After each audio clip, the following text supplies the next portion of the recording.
दोस्तों इस वीडियो में हम बात करेंगे क्लाइमेट चेंज के इम्पैक्ट को लेकर के, भारत पर प्रभाव को लेकर के। कुछ आंकड़े आए हैं जो कि लेटेस्ट हैं और भारत सरकार के आधिकारिक आंकड़े आए हैं जो ये बताते हैं कि पिछले 100 सालों में भारत पर क्लाइमेट चेंज का क्या प्रभाव पड़ा है।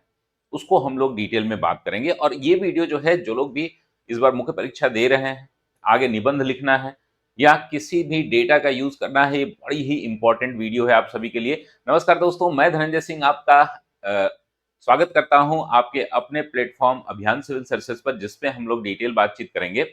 इसमें हम लोग आज बात करेंगे impact of climate change on India, जो कि लेटेस्ट डेटा आया है। फिर हम बात करेंगे कि क्लाइमेट चेंज होता क्या है और क्लाइमेट चेंज का इम्पैक्ट क्या है और कैसे हम उसको रिजॉल्व कर रहे हैं।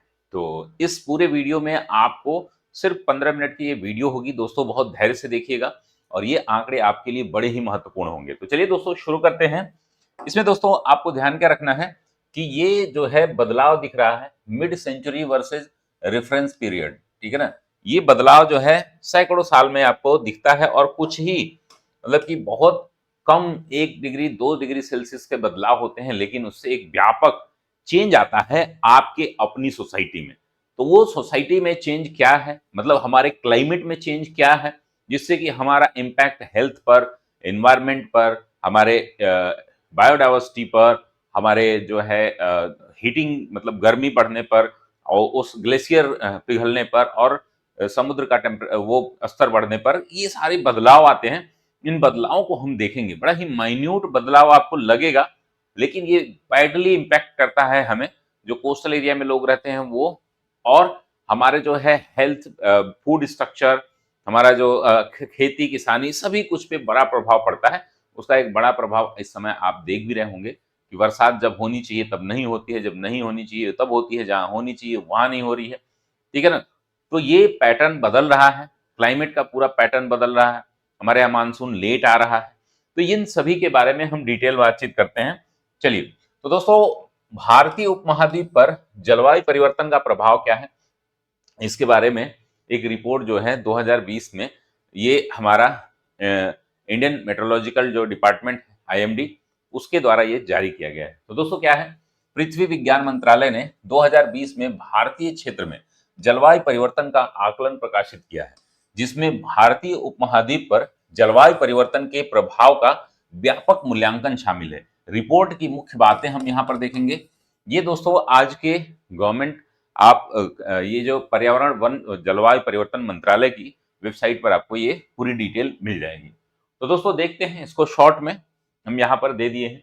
1901 से लेकर के 2018 तक के दौरान भारत के में औसत तापमान में लगभग 0.7 डिग्री सेल्सियस की वृद्धि हुई है। अभी वृद्धि देखने में कम लग रही है, यानी कि एक 1900 से लेकर के 2000 तक 100 साल हो गए और 100 साल के बाद जो है 18 साल, 118 साल में ये कितनी बदलाव हुए हैं, 0.7। 1950 से लेकर 2015 के दौरान दैनिक वर्षा चरम सीमाओं, यानी कि वर्षा तीव्रता जो है वो बढ़ी है 150 मिलीमीटर प्रतिदिन, ठीक है ना। आवृत्ति में लगभग 75% की वृद्धि हुई है, ठीक है ना।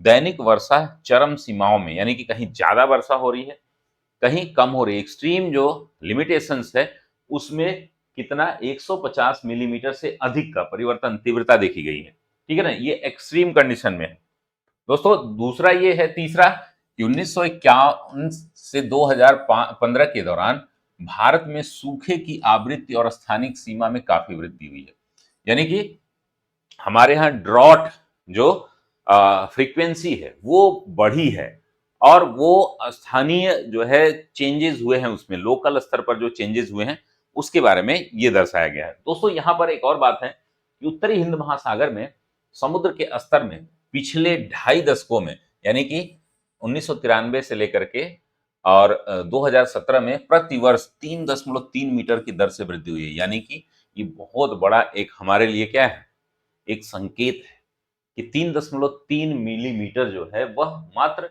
2.5 दशक में, यानी कि 25 सालों में आप देखते हैं कि 3.3 मिलीमीटर, 1 सेंटीमीटर अगर बढ़ता है ये, ठीक है ना? तो आप समझ सकते हैं कि आस के कोस्टल एरिया के बहुत सारे क्षेत्र जो है जलमग्न हो सकते हैं। 1998 से 2018 के मानसून के बाद के मौसम में अरब सागर पर गंभीर चक्रवाती तूफानों की आवृत्ति में वृद्धि हुई है। 1998 से 2000 के मानसून के बाद जो है हम देख रहे हैं कि जो साइक्लोन्स हैं उनकी आवृत्ति में भी वृद्धि हुई है और ये सभी जो है किसकी वजह से हो रहा है? क्लाइमेट चेंज की वजह से हो रहा है। ठीक है ना? तो ये आप ध्यान में रखेंगे। दोस्तों इसके डिसीजन इसके इसके लिए क्या कहा गया है, अब ये कहाँ बताया गया? तो ये जानकारी जो है केंद्रीय पृथ्वी मंत्रालय मंत्री श्री किरेन रिजिजू जी ने आज लोकसभा में एक प्रश्न के लिखित उत्तर में दी थी। ठीक है ना? ये किरण रिजिजू जी ने ये एक लिखित उत्तर में ये पूरी जानकारी लोकसभा में दी। भारत मौसम विभाग विज्ञान विभाग आईएमडी नियमित रूप से भारतीय क्षेत्र में जलवायु की निगरानी करता है और वार्षिक प्रकाशन अर्थात वार्षिक जलवायु सारांश प्रकाशित करता है। अगर आपको डिटेल में पढ़ना हो तो ये वार्षिक जलवायु सारांश जो है ये काफी इंपॉर्टेंट आपके लिए डॉक्यूमेंट है। इसको आप देख सकते हैं, मैं रिकमेंड करता हूं इसको। साथ ही दोस्तों आईएमडी मासिक जलवायु सारांश जारी करता है। वार्षिक जलवायु सारांश में अवधि के दौरान तापमान, वर्षा और ये खराब मौसम की घटनाओं के बारे में जानकारी दी जाती है। और अभी पिछले कुछ वर्षों से 4-5 वर्षों से आप देख रहे हैं कि आईएमडी का जो स्पेकुलेशन है वो बेस्ट स्पेकुलेशन देखने को मिल रहा है। 99% एक्यूरेसी देखने में मिल रही है। वर्षा कब होगी, किस समय चक्रवात आने वाले हैं, इन सभी को लेकर के भारतीय मौसम विभाग जो है, भारतीय जो मौसम विभाग विज्ञान विभाग जो है आईएमडी जो है वो बहुत ही अच्छा काम कर रहा है। तो चलिए ये तो हो गया डेटा।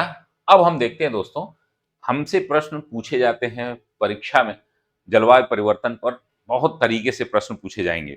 इसमें क्या क्या चीजें आपके लिए काम की होंगी उस पर हम लोग थोड़ा सा डिस्कस कर लेते हैं कि जलवायु परिवर्तन को हम परिभाषित करेंगे कैसे। तो जलवायु परिवर्तन से तात्पर्य क्या है? पृथ्वी के जलवायु पैटर्न में दीर्घकालिक परिवर्तन से। ठीक है ना? विशेष रूप से तापमान, वर्षा, मौसम की घटनाओं आदि में परिवर्तन, यानी कि पृथ्वी का तापमान बदल रहा है, वर्षा का पैटर्न बदल रहा है, चक्रवात बढ़ रहे हैं, जो भी दाब, ताप और वर्षा से संबंधित जो चेंजेस हैं वही जलवायु परिवर्तन होता है। यह मुख्य रूप से मानवीय गतिविधियों के कारण होता है। देखिए इसके दो फैक्टर होते हैं। इस पर मैंने एक निबंध भी लिखा है और आप लोगों ने उसको काफी सराहा भी है, तो उसको एक बार जो लोग नहीं देखे हैं एक बार उसको जरूर क्लाइमेट चेंज और उसका प्रभाव जो है आप जरूर देख लेंगे। वो निबंध में ये डेटा यूज कर लेंगे। मुख्य परीक्षा पे एक प्रश्न आना ही आना होता है, हर बार क्लाइमेट चेंज पर एक प्रश्न रहता है। कुछ ऐसे टॉपिक हैं जिस पर प्रश्न आने ही आने हैं, उस पर मैं आपको प्रतिदिन वीडियो दिया करूंगा। अभी जो लोग मुख्य परीक्षा की तैयारी कर रहे हैं, जो नहीं भी कर रहे हैं वो भी।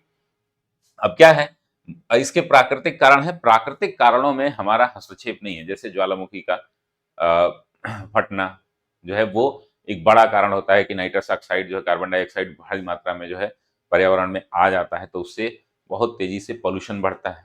और भी घटनाएं हैं जैसे कि जलधाराओं के कारण जो है परिवर्तन होते हैं। पृथ्वी के ताप में सूर्य का तापमान घटता बढ़ता रहता है। ऐसे परिवर्तन हैं जिन पर हमारा हस्तक्षेप नहीं है, उसमें हम कुछ भी नहीं कर सकते। लेकिन ऐसे कारण जो मानवीय कारण हैं, जिनका प्रभाव ज्यादा पड़ रहा है, उनके बारे में हम देखते हैं। मुख्य रूप से मानवीय गतिविधियां जिसमें जीवाश्म ईंधन का जलना, वनों की कटाई, औद्योगिक प्रक्रियाएं और कृषि पद्धतियां शामिल हैं, जो वायुमंडल में ग्रीन हाउस गैसों जीएचजी को छोड़ती हैं। अब ये ग्रीन हाउस गैसेस क्या होती हैं दोस्तों? तो इनको देखते हैं कौन कौन सी जो है गैस ग्रीन हाउस गैस के रूप में जानी जाती है, इसको थोड़ा सा हम देख लेते हैं। तो दोस्तों यहां पर हम बात करेंगे कि ग्रीन हाउस गैसें, जैसे आप उदाहरण दिया गया है यहां पर, carbon dioxide, methane, nitrous oxide और फ्लोराइड युक्त गैसें ग्रीन हाउस कांच की तरह पृथ्वी के जल वायुमंडल में को रोकती हैं। पृथ्वी के ये क्या करते हैं, जैसे कि हमारी जो शॉर्ट वेव में पृथ्वी पर सूर्य से किरणें जो आती हैं वो आती हैं, लेकिन जब वो रिटर्न होती है तो लॉन्ग वेव में होती है। लॉन्ग वेव में क्या होता है, एक हाउस बन जाता है, ग्रीन हाउस बन जाता है। इस गर्मी से वैश्विक तापमान में वृद्धि होती है, जिसके कारण परिणाम स्वरूप पर्यावरण, पारिस्थितिकी तंत्र और मानव समाज पर विभिन्न प्रभाव पड़ते हैं। हालांकि ये जरूरी भी है पृथ्वी को गर्म रखने के लिए, लेकिन जब इसकी मात्रा बढ़ जाती है तो क्या होगा, हमारे यहाँ सारे फूड पैटर्न बदल जाएंगे, क्लाइमेट बदल जाएगा। हमारा सबसे ज़्यादा ज़रूरी क्या होता है कि हमारे जो है खेती कार्य जो बदल जाते हैं, वर्षा का माहौल बदल जाता है, ठंडी गर्मी बरसात कब होगी इसका अंतर आ जाता है इसमें। तो ये है आपकी, तो ये हो गया आपका। लेकिन अब इसके प्रभाव क्या करते हैं, ठीक है ना। हमने जलवायु परिवर्तन देख लिया, जलवायु परिवर्तन क्यों होता है वो हमने देख लिया, जलवायु परिवर्तन के कौन कौन सी गैसें जिम्मेदार हैं जो मानवीय कारणों के कारण है। तो उसके बाद हम बात करेंगे वैश्विक तापमान में वृद्धि, जैसे इसके क्या क्या परिणाम हैं, इसके इम्पैक्ट क्या क्या है। तो पहला है वैश्विक तापमान में वृद्धि, ये सबसे बड़ा परिणाम है दोस्तों। यहाँ पर माना जाता है कि क्लाइमेट चेंज का सबसे बड़ा इम्पैक्ट क्या है, इंक्रीज इन टेम्परेचर, ठीक है ना। तो इसमें दोस्तों ध्यान रखना है आपको कि पिछली सदी में पृथ्वी पर औसत तापमान लगातार बढ़ रहा है, जिससे ग्लोबल वार्मिंग बढ़ रही है, जिसके इसके परिणाम स्वरूप अधिक बार और तीव्र लू चलती है। अभी आपने देखा कि भारत में ही नहीं, हीट वेव्स काफी चर्चा में रही हैं, अमेरिका और यूरोप में भी, ठीक है ना। भारत में भी इस बार लू से बहुत सारे लोगों की डेथ हुई है, ठीक है ना। तो ये भी एक आंकड़ा है जो आप उसका उपयोग कर सकते हैं। तो जिसका कमजोर आबादी के स्वास्थ्य पर क्या पड़ता है, बुरा प्रभाव पड़ता है और गंभीर प्रभाव पड़ता है। पिघलती बर्फ और बढ़ता समुद्र स्तर, ये जैसा कि ये भी आया है, भारतीय जो मौसम विभाग की अभी रिपोर्ट है पृथ्वी मंत्रालय की, उसमें भी ये बताया गया है कि 3.3 मिलीमीटर जो है पिछले 2.5 दशक में बढ़ा है तापमान। अब वो बढ़ा है क्या, समुद्र स्तर किसका, आपके हिंद महासागर का। तो ये क्या होता है कि उच्च तापमान के कारण ग्लेशियर और ध्रुवीय बर्फ की चोटियां पिघलती हैं, जिससे समुद्र का स्तर बढ़ने में योगदान होता है। यह घटना तटीय समुद्रों समुदायों के लिए एक महत्वपूर्ण खतरा पैदा करता है, क्योंकि इससे तटीय बाढ़ और कटाव अधिक बार होते हैं और ये गंभीर होता जाता है। क्यों होता जाता है, क्योंकि यह जो भी कोस्टल एरिया में, भारत में कुल 9 स्टेट हैं, आप गुजरात से लेकर पश्चिम बंगाल तक देखेंगे, कोस्टल एरिया जो है बहुत बड़ी लाइन है हमारी, जिसमें बहुत सारे लोग जो है रहते हैं। कुछ आइलैंड है हमारे, खास करके जो है अंडमान निकोबार और लक्षद्वीप, इसमें इसको भी डूबने का खतरा रहता है, इसमें छोटे छोटे कई आइलैंड भी डूब सकते हैं। तो पिघलती बर्फ जो है और बढ़ता समुद्र स्तर एक प्रभाव है। चरम मौसम की घटनाएं, अब जैसे बारिश होगी तो खूब होगी, ठीक है ना, जब होना चाहिए तब नहीं होगी, और जब नहीं होना चाहिए तो खूब होगी, वो एक समस्या है। दूसरी समस्या क्या है कि तूफान आएंगे, सूखा आएगी, बाढ़ आएगी। जब पानी की जरूरत नहीं है तो पानी बरसेगा तो बाढ़ आ जाएगी, जब पानी की जरूरत है तो सूखा पड़ जाएगा। चरम मौसम की घटनाओं की आवृत्ति तीव्रता में वृद्धि हो सकती है। ये घटनाएं बुनियादी ढांचे, कृषि और मानव जीवन पर विनाशकारी प्रभाव डाल सकती हैं। महासागरीय अम्लीकरण, यानी कि महासागरों द्वारा अतिरिक्त कार्बन डाइऑक्साइड अवशोषण के कारण जो है महा एसिडिफिकेशन ऑफ ओशंस इसको कह सकते हैं, परिणाम स्वरूप महासागरीय अम्लीकरण होता है जो समुद्री जीवन को नुकसान पहुंचाता है। वहीं विशेष रूप से कैल्शियम कार्बोनेट सेल वाले जीवों जैसे मूंगा, चट्टान और शेलफिश आदि को नुकसान होता है। साथ ही दोस्तों जैव विविधता का बहुत बड़े स्तर पर नुकसान होता है। जैव विविधता पर नुकसान के लिए हम देखते हैं दोस्तों इसमें क्या है कि जैव विविधता का नुकसान जलवायु में परिवर्तन, पारिस्थितिकी तंत्र और आवास को बाधित कर सकता है, जिससे प्रजातियों के वितरण में बदलाव और जैव विविधता का नुकसान हो सकता है। कई पौधों और जानवरों की प्रजातियां अनुकूलन के लिए संघर्ष कर सकती हैं या विलुप्त होने का खतरा हो सकता है। जैसे ही आप देखते हैं कि जहां पर गर्मी ठंडी में होनी चाहिए, तो आप देखेंगे आर्कटिक आदि के क्षेत्रों में भी गर्मी 1-2 डिग्री सेल्सियस बढ़ गई, जिससे कि वहां के पोलर बियर आदि को समस्या होगी। जहां पर गर्मी होनी चाहिए वहां पर ठंडी हो जाएगी, तो वहां पर जो है जानवर सरवाइव करने के लिए तरसेंगे, दिक्कत होगी उनको।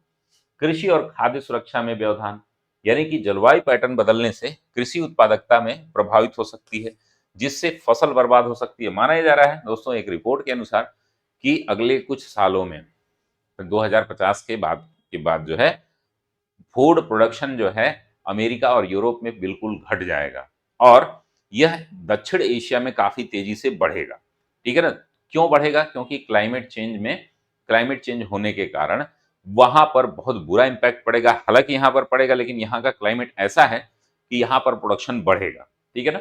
तो भोजन की कमी हो सकती है, खासकर उन क्षेत्रों में जो पहले से ही खाद्य असुरक्षा की चपेट में है। सबसे ज्यादा समस्या अफ्रीकी कंट्रीज में होने वाली है, ठीक है ना, यूरोपियन कंट्रीज में, आपके अमेरिकन कंट्रीज में होने वाली है। स्वास्थ्य पर प्रभाव इसका क्या पड़ेगा दोस्तों? तो आपको पता है कि जलवायु परिवर्तन मौजूदा स्वास्थ्य समस्याओं को बढ़ा सकता है और बीमारियों के प्रसार में योगदान कर सकता है, जिसमें मलेरिया, डेंगू जैसी वेक्टर जनित बीमारियां भी शामिल हैं। क्योंकि बदलते तापमान में वर्षा पैटर्न रोग वेक्टरों से अधिक अनुकूलन परिस्थिति बनाता है। आपको पता है कि मॉइस्चर बढ़ेगा तो वेक्टर जनित बीमारियां जैसे कि डेंगू हो गया, मलेरिया हो गया, चिकनगुनिया हो गया, इस तरीके की बीमारियां बढ़ेंगी।